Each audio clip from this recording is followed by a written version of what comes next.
The morning air in Franklin Square, Georgia carried the gentle scent of magnolias as Claudine Hayes began her daily ritual.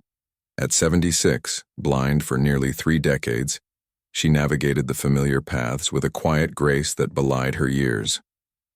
Her white cane tapped a steady rhythm against the weathered sidewalk, the same cane her late husband Theodore had once used, now an extension of her independence. What began as an ordinary morning would soon become the catalyst for change that would ripple through the entire community. "Ma'am." The voice cut through the peaceful morning air, clipped, cold, and carrying an edge of authority that demanded attention.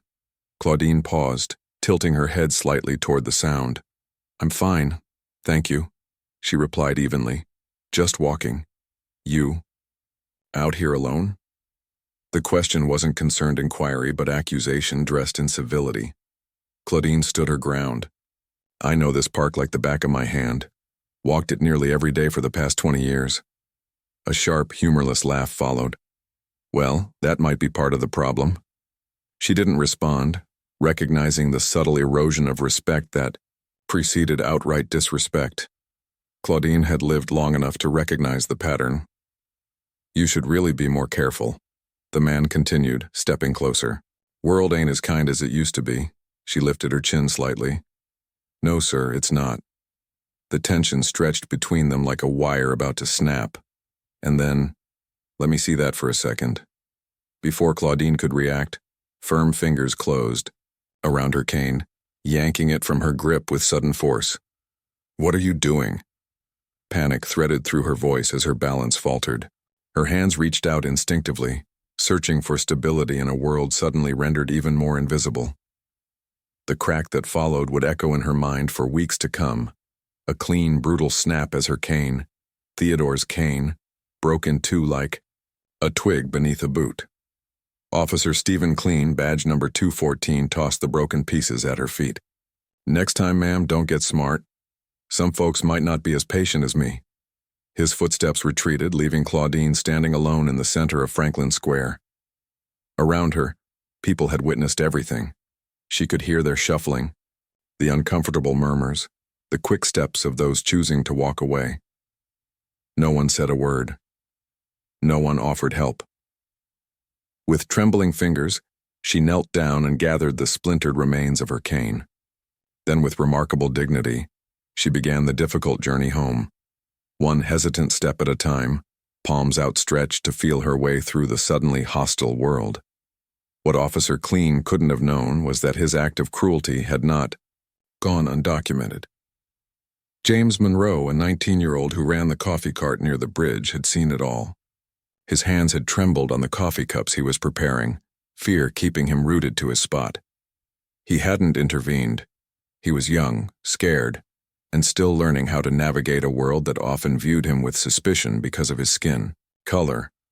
But he had done something else. Quietly, shakily, he had recorded the entire encounter on his phone. Later that day, he made his way to Claudine's modest brick home. When she opened the door, he didn't say much, just played the video. She listened to every word, every sound, every moment captured in its raw ugliness. When it ended, she closed her eyes and sat in silence. "I'm so sorry," James whispered.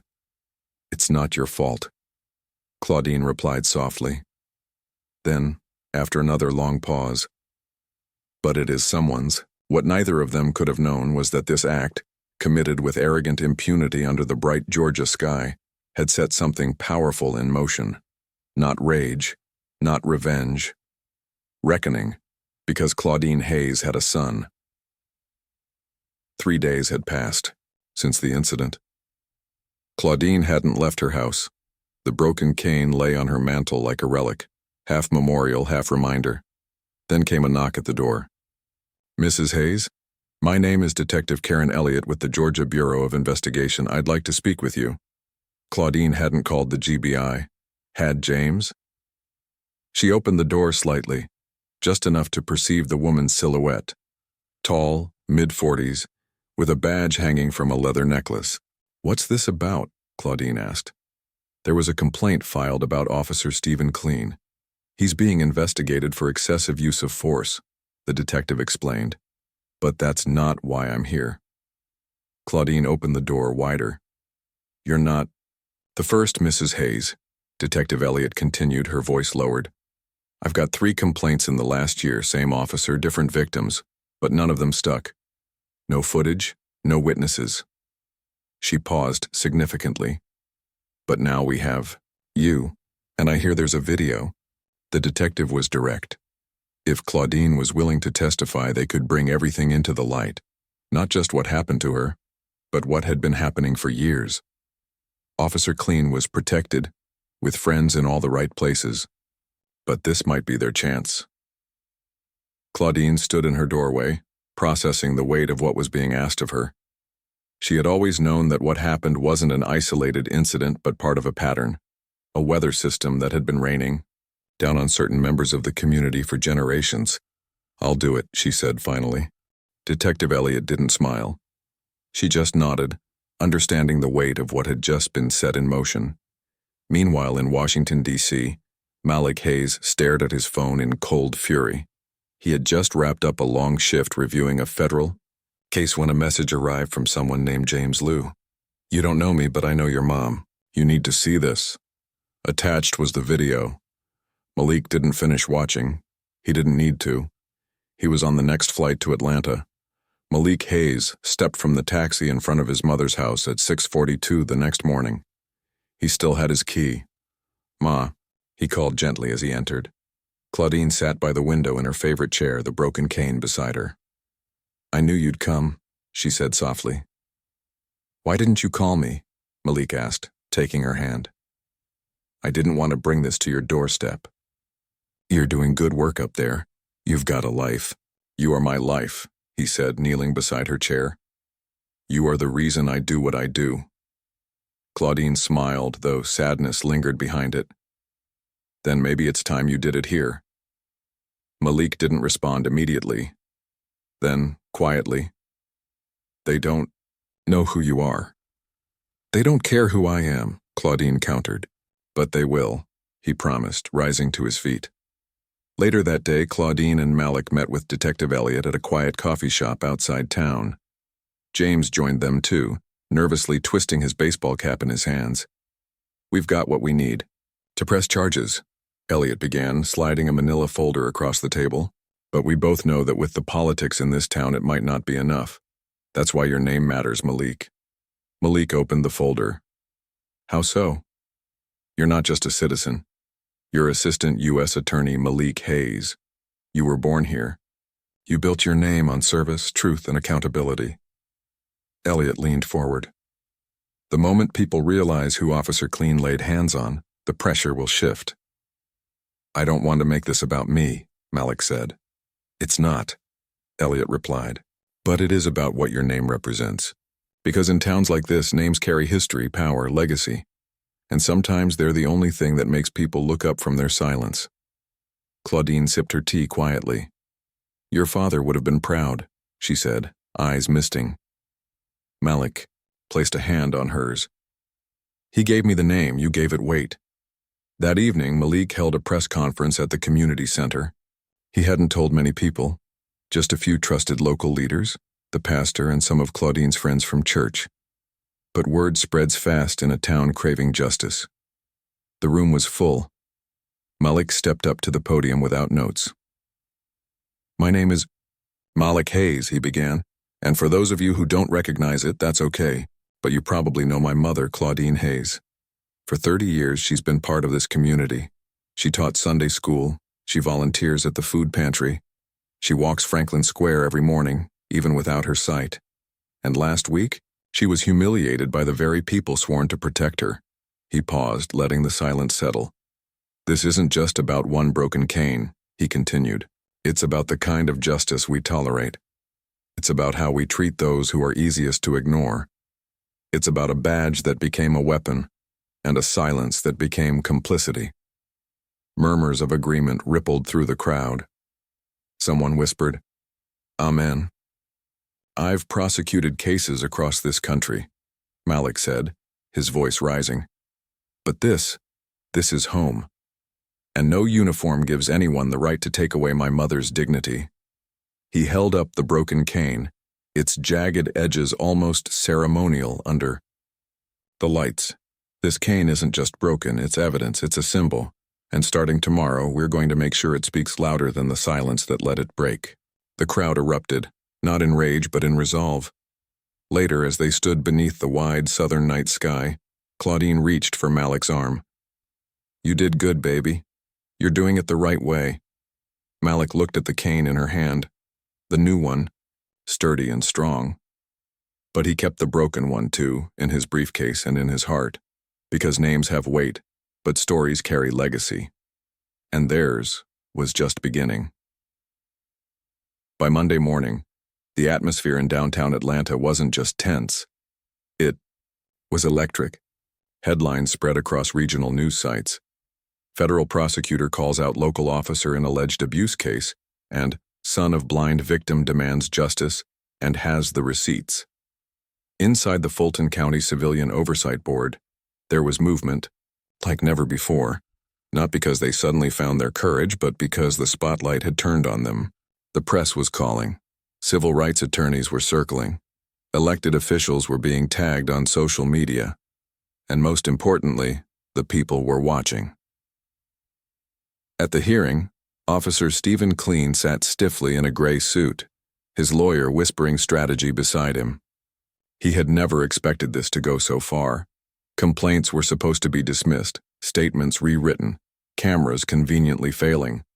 But this was different, because he hadn't just picked on a vulnerable woman. He'd picked on a woman whose son happened to know the entire playbook, and now that playbook was being rewritten. Malik sat across the room, the broken cane in a clear evidence bag on the table before him. He wore a simple dark suit, no federal ID visible, just a quiet, resolute presence. "Would you please state your relationship to the victim, Miss Claudine Hayes?" the board chair asked. Malik nodded. "I'm her son, but I'm also a former assistant U.S. attorney who's handled use of force investigations at the federal level. I know what misconduct looks like, and I know when systems protect it." The room shifted. Board members leaned forward. Reporters tapped furiously on their keyboards. "This is not about embarrassment," Malik continued. "This is not about one officer having a bad day. This is about power. Power used not to protect, but to humiliate, in broad daylight, in front of witnesses, with no fear of consequence." He played the video again. The snap echoed off the conference room walls. Someone in the audience audibly gasped. The board chair turned to Clean. "Officer Clean, you are seen in this video removing the cane from Ms. Hayes' possession and breaking." "Do you deny this occurred?" Clean's lawyer jumped in. "We dispute the context of the video. My client was conducting a safety check. The object in question was not recognized as a mobility device at the time." Malik's voice cut in, firm, but composed. "Are you suggesting that a trained officer cannot identify a white cane being used by a blind woman?" The lawyer bristled, but Malik wasn't finished. "Let's not insult this board or the public. The video is clear, the sound is clear, the context is clear. What's not clear is why this man is still wearing a badge." Outside the hearing, people gathered. Church mothers who'd known Claudine for years, college students carrying signs that read "cane weapon," young fathers pushing strollers, retirees in folding chairs, and one by one, more stories began to surface. An elderly Hispanic man stepping forward. "A year ago, that same officer accused me of loitering while I was sitting in front of my own apartment." A black teenager telling the crowd how he'd been stopped walking home from school and forced to empty his backpack, just to prove I wasn't stealing. None of them had filed complaints before. What was the point? They never imagined it would matter. But Claudine's story had lit a spark. Now that flame was spreading. Back inside, the tide had clearly shifted. The oversight board began to ask sharper questions. One member, a former judge, leaned in toward Clean. "You were the only officer on duty in the area that morning. Multiple witnesses verify you approached the victim without provocation. Do you understand what the legal definition of harassment is, Officer Clean?" Clean shifted uncomfortably. His mouth opened, but no answer came. Malik didn't smile. He didn't nod. He simply met Clean's eyes. You did this in public. Now you answer in public. The board recessed after 2 hours of testimony. Before leaving, the chair made a rare statement. We take this matter extremely seriously. We will be recommending Officer Clean's immediate suspension, and we are forwarding the case to the District Attorney's Office for criminal review. The room erupted in murmurs. Some gasped, others cried, and outside the word spread fast. He's off the force, for now at least. That night, Malik sat on the porch of his mother's home, the cicadas humming gently around them. You stood tall, son, Claudine said, her voice stronger than it had been in weeks.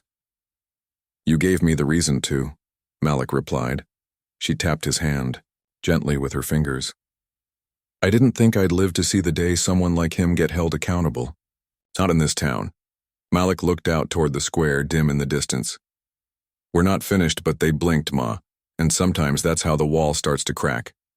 She nodded, silent and proud, because today wasn't just about a name, a title, or a press conference. It was about a stand. And this time the system looked back and blinked. The morning sun spilled gently across Franklin Square, casting soft shadows between park benches and cobblestone paths. The breeze carried the scent of magnolia and old memories. It was quiet, but not the heavy kind of quiet anymore. It was the kind that follows storms. Claudine Hayes stepped onto the sidewalk in front of her house, a cane in her hand. Not the one that had been broken, but a new one carved from polished oak with her initials etched near the handle. It felt different, firmer, steadier. But it was more than just a tool. It was a statement. She was still walking. And today she would walk where it all began. The news had traveled far beyond Atlanta by now. National networks had picked up the story. Blind woman's assault by cop sparks civil rights review, and son, former prosecutor holds officer accountable in landmark local case. But for Claudine, the real shift wasn't on TV. It was in the way people greeted her now. At the bakery, someone had left her favorite scones in a paper bag with a note. Thank you for your courage. The little boy down the street waved and called out, Miss Claudine, you're famous.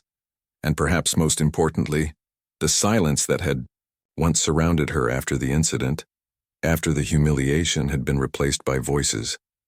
Voices that said, we see you, we believe you, we are with you. At the edge of Franklin Square, a small group had gathered, not out of protest or anger, but to witness. Malik stood by a newly placed bench under the tall oak tree. A bronze plaque had been affixed to its backrest, freshly polished. In honor of Claudine Hayes, for every step taken in strength and every voice raised for justice. When Claudine arrived, escorted gently by her son, the crowd fell into a quiet hush. She didn't say much. She didn't need to. She simply ran her fingers over the plaque, letting her touch translate what her eyes could not. The crowd watched as she took a breath and slowly sat, centered, proud, unshaken. Malik stepped forward, his voice clear. My mother taught me to fight, not with fists but with dignity. She taught me that silence can be survival, but sometimes survival demands that you break it. He turned to the small crowd. What happened here started with cruelty, but it didn't end there. Because of all of you who stepped up, who spoke out, we didn't let this become just another footnote. He looked back at his mother, her chin raised against the sunlight. This is not just her bench, it's a symbol, a reminder that strength doesn't always roar. Sometimes it walks slowly with grace, with purpose, and it leaves a legacy behind every step. Later that afternoon, Claudine sat with her hands folded in her lap, Malik beside her. The town had begun to move again. Kids playing in the fountain, joggers cutting through the square, elders chatting on benches. But now there was a different kind of energy. Hope, respect, change. Claudine turned slightly toward Malik. Your father would have been proud, she said softly. Malik smiled. He always said you were the strongest person he ever knew. I just kept walking, she replied, even when the world wanted me to stop. And now they're walking with you, he said. Claudine nodded. That's the legacy. Not what we survive, but what we inspire. In a quiet town once too used to looking away, one blind black woman's walk through Franklin Square became the beginning of a reckoning no one saw coming. Claudine Hayes had no intention of becoming a symbol. She simply wanted what everyone deserves: the right to move freely, to exist in peace, to be treated with dignity. But when her cane was snapped in public by a uniformed officer, and the world around her stood silent, her pain could have easily disappeared into another forgotten injustice. It didn't, because her son, Malik Hayes, refused to let it. What began as one act of humiliation led to something far greater. A community awakened, a system confronted, and a mother's quiet strength shining brighter than ever. Malik's decision to speak out, despite being a former prosecutor and knowing exactly how deep institutional silence can run, was an act of love, but also an act of defiance. He chose truth over comfort. And because of that, others found their courage too. From a coffee vendor who captured the moment to a young mother who spoke up despite her fear. People began to reclaim their voices, and in doing so, they helped restore the one voice that had been momentarily stripped of power, Claudine's. Her story reminds us that strength doesn't always come wrapped in grand gestures. Sometimes it's in the steady rhythm of footsteps on a sidewalk. Sometimes it's in the quiet resolve not to back down. And sometimes it's in raising a child who knows when to say, enough. The lesson? Justice doesn't begin in courtrooms. It begins with people, ordinary people refusing to be invisible. It's in standing by those who've been silenced, challenging the norms that keep systems comfortable, and choosing courage even when the room gets quiet. We all have the power to disrupt injustice, not always with noise, but with conviction. Together, let's keep walking toward a future where dignity isn't conditional and justice doesn't have to be fought for alone.